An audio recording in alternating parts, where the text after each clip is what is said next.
C++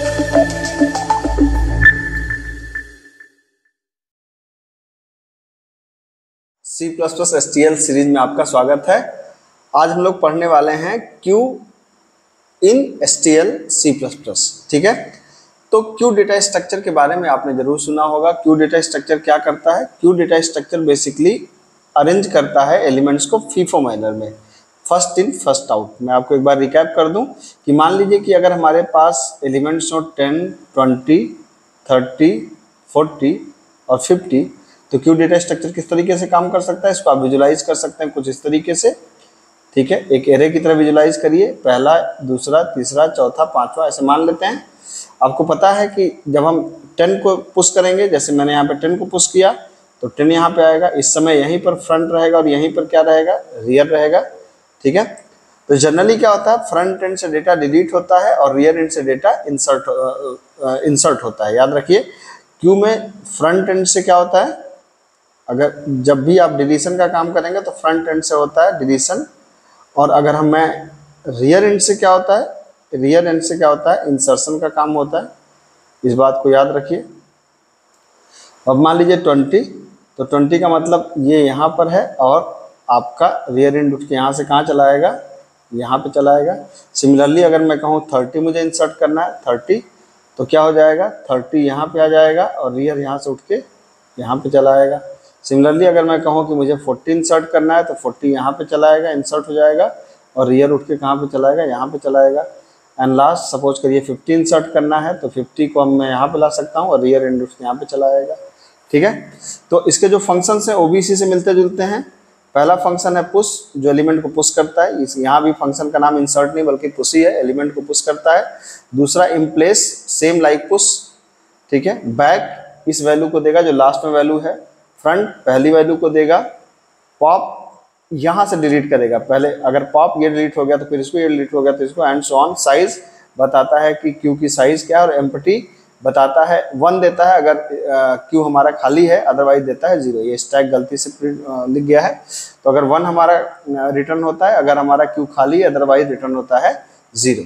ठीक है, तो आप देख सकते हैं कि इसको अगर हमें करना हो तो हम किस तरीके से कर सकते हैं। बड़ा ही, मान लीजिए कि हमारे पास एलिमेंट्स क्या है, 5 और 10, 20, 30, 40, 50, इनको हम मुझे क्यू में डालना है और फिर क्यू में सारे एलिमेंट्स को प्रिंट करा देना है। तो कैसे कर सकते हैं? यहाँ पे जैसे आपने एक एन लिया, आई लिया और एक वी ले लिया, और सबसे पहले आपने एन को रीड किया, N is the size of queue. फिर आपने क्या किया, आपने एक लूप चला दिया, for I equal to 0, I less than कहाँ तक? एन तक, आई प्लस प्लस, ये कर दिया आपने। और ये करने के बाद आप क्या कर सकते हैं, वैल्यू को रीड करिए, वी को रीड किया, मतलब वी क्या करेगा, पहले 10 को रीड करेगा, फिर 20 को, फिर 30 को, फिर 40 को। ठीक है, अब क्या कर सकते हैं आप, अरे लो भाई मैंने क्यू तो बनाया ही नहीं, यहाँ पे क्यू बना लीजिए और यहाँ पे इंटीजर टाइप का डेटा रखना है, यहाँ पे नाम उसका मान लीजिए हमने क्यू कर दिया।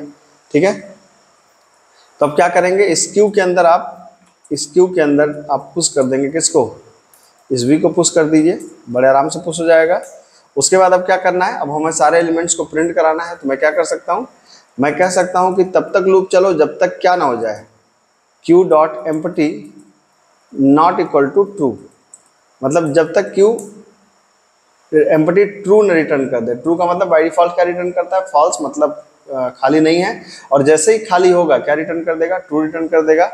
ठीक है, अब क्या करना है, आपको एक एक एलिमेंट प्रिंट करना है। तो आप क्या प्रिंट करा सकते हैं, आप प्रिंट करा सकते हैं क्यू का फ्रंट।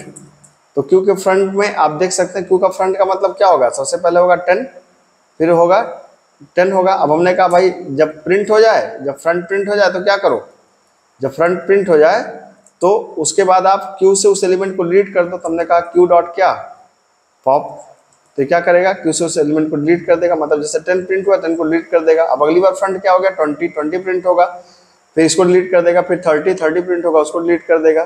ठीक है, तो आप देख सकते हैं इसको रन करा करके। ठीक है, 50, तो इसके जाहिर सी बात है इस लूप के बाद क्या हो जाएगा, इस लूप के बाद अगर आप देखना चाहें तो इस लूप के बाद साइज आप क्यू कितना बताएगा।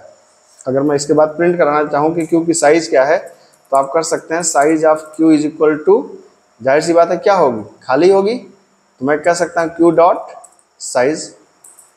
ठीक है, जाहिर सी बात है यहाँ पे 0 आना चाहिए, क्योंकि यहाँ पे तक क्यू क्या हो चुका है, क्यू यहाँ पर खाली हो चुका है, तो क्यू की साइज कितनी आ गई, 0 आ गई। जबकि यही चीज जब आपने क्यू के अंदर एलिमेंट को पुश कराया था, उस समय क्या था, उस समय अगर आप देखते तो उस समय क्या होता, उस समय होता है क्यू की साइज कितनी होती, 5 होती। तो क्यू की साइज 5 थी, फिर हमने सारे एलिमेंट को क्या कर दिया, पॉप कर दिया, और पॉप करने के बाद एलिमेंट कितना बचा, 0 बचा। तो आप देख सकते हैं फीफो टाइप में अरेंजमेंट होता है।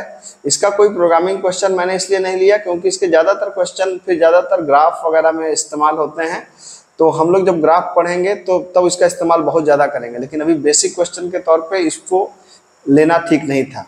ठीक है, तो होपफुली आपको बात समझ में आई होगी। क्यू डेटा स्ट्रक्चर, अब आपको क्यू बनाना नहीं पड़ेगा, बल्कि बस आप क्यू की क्लास बना लीजिए, बाकी इंसर्ट, डिलीट, फ्रंट, रियर सब आपको मिल जाएगा। ठीक है, बड़े आराम से आप इसको कर सकते हैं। मिलते हैं अगली क्लास में। Thank you so much.